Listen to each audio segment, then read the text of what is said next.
A is not A, Hagbard explained with that tiresome patience of his. Once you accept A is A, you're hooked. Literally hooked. Addicted to the system.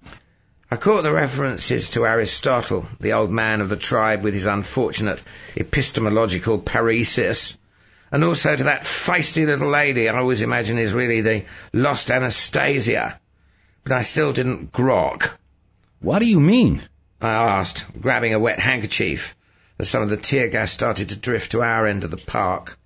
Chairman Mao didn't say half of it, Hagbard replied, holding a handkerchief to his own face. His words came through muffled. It isn't only political power that grows out of the barrel of a gun. So does a whole definition of reality.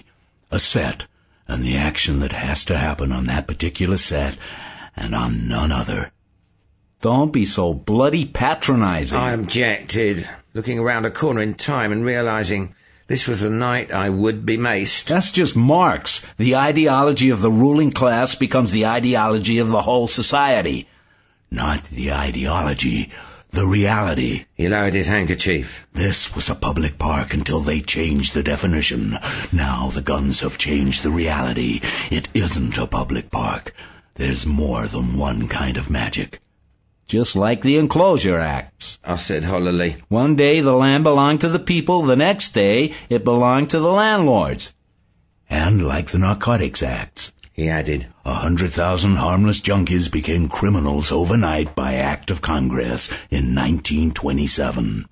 10 years later, in 1937, all the potheads in the country became criminals overnight by act of Congress. And they really were criminals.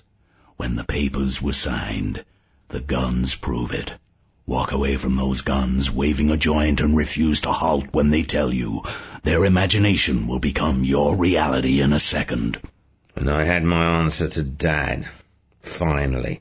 Just as a cop jumped out of the darkness screaming something about freaking motherfucking fag commies and maced me, as was certain to happen.